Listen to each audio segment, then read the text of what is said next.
Hello there, BoBo the Bitcoiner is back. Today's subject, corruption, is a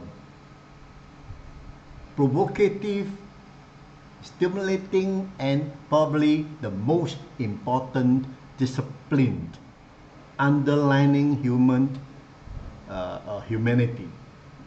Corruption, made by human beings throughout historic days,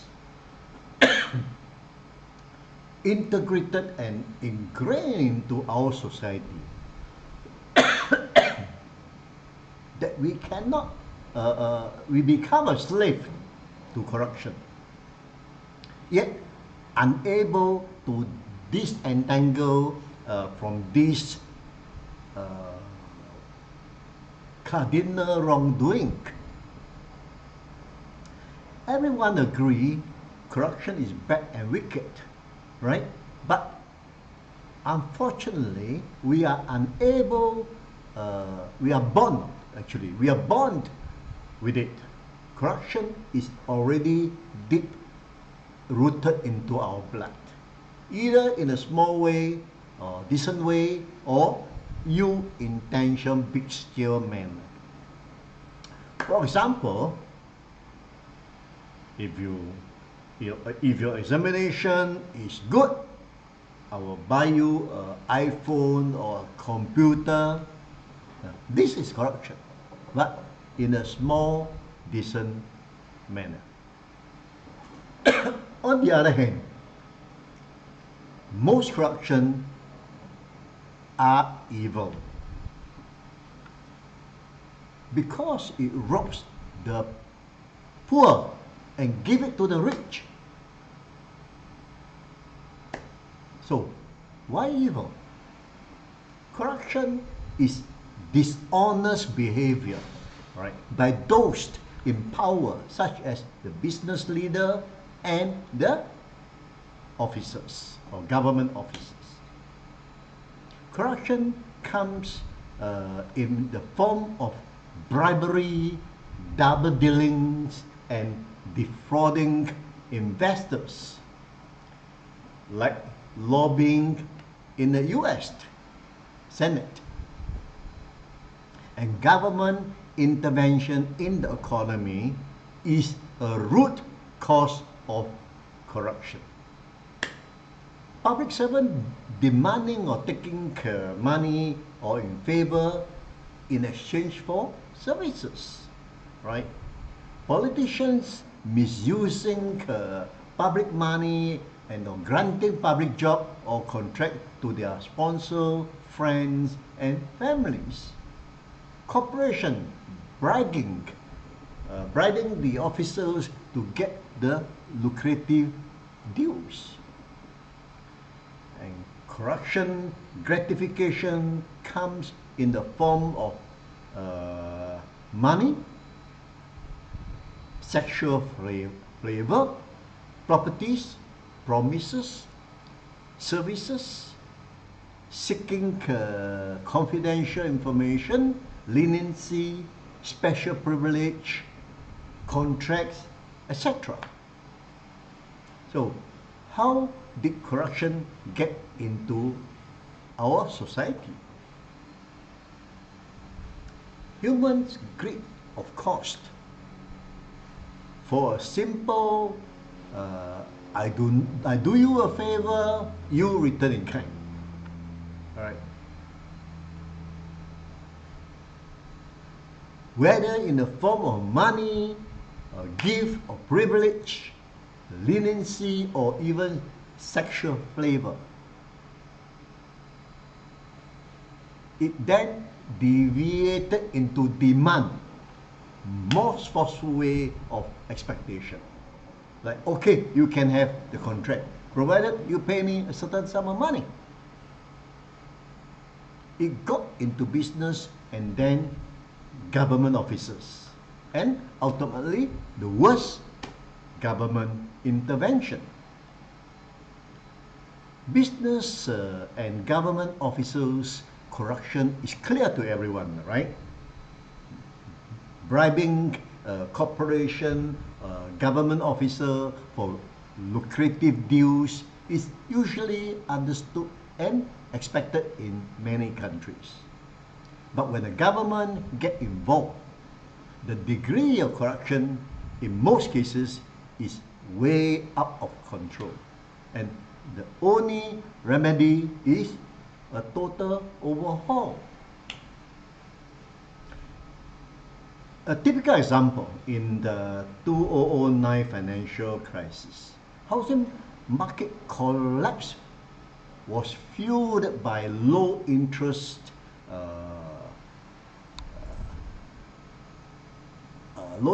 rate, easy credit, insufficient regulation, and toxic subprime mortgages. The corruption is multi-layered. With the cheap interest rate at that time, bank give easy credit, disregarding whether the borrower can afford to pay or not. Right? With each mortgage loan, the bank make profit, of course. Housing market was so lucrative that borrowers simply flip the property within a few months for handsome profit. Borrowers start to buy more property, bank happily mortgage more, everybody make profit. There were practically no proper regulation in control. As long as it makes money, everybody happy. Anything artificially inflated has to come to an end eventually. When the bubble burst, the housing market and the monetary system collapsed. Another example is the bank manipulate the price of US dollars and euro in the foreign currency exchange spot market. Citibank,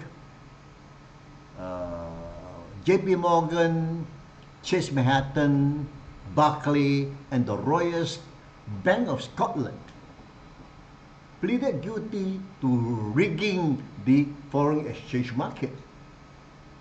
The institution paid criminal fines of more than $2.5 billion, but nobody go to jail. UBS also pleaded guilty in rigging the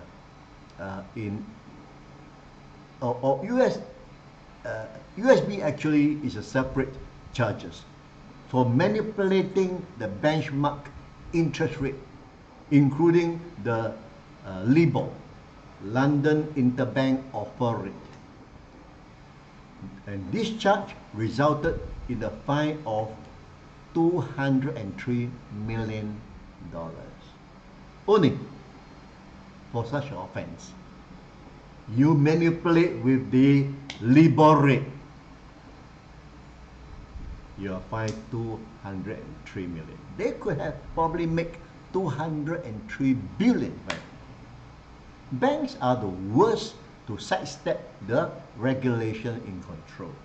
And because of their too big to fail status, the government ultimately has to build it out one way or another through another layer of corruption. Of course, lenient regulations also allow people to, or people on the top to pocket the money. It's a cycle of corruption. Right? The wheel keep turning. Come a time when the wheel is too big to be turned, that's where everything falls apart. It's a question of time. Often, with the help of professionals, enablers such as bankers, lawyers, accountants, and real estate agents, or big financial system and anonymous share company that allow corruption scheme to flourish and corrupt to launder and hide their illicit wealth. And worse, corruption adapts, to different changing circumstances.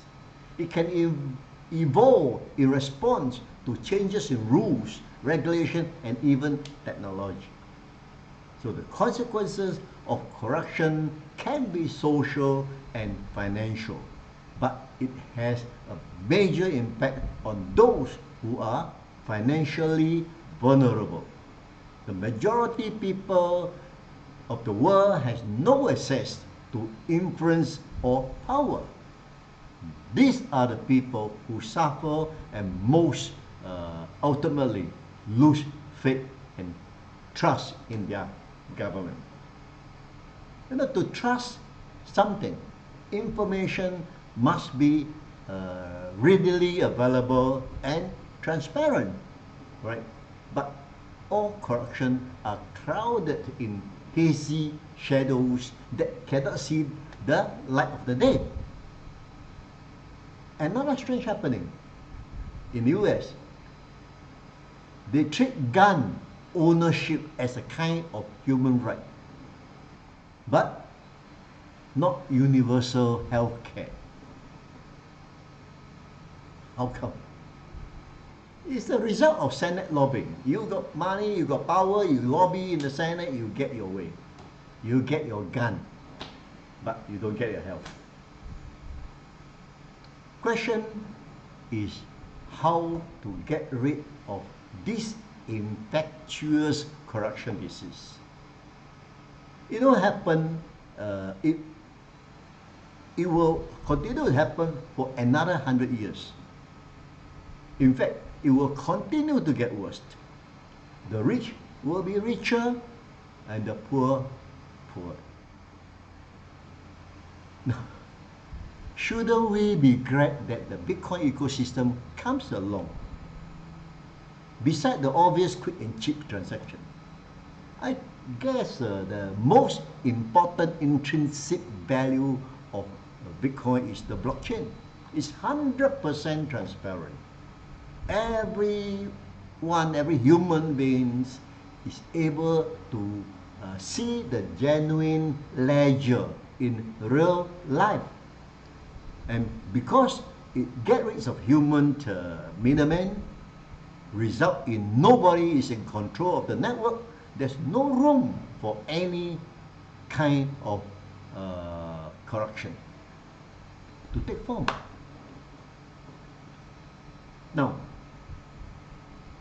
Now that there is a way of out of corruption,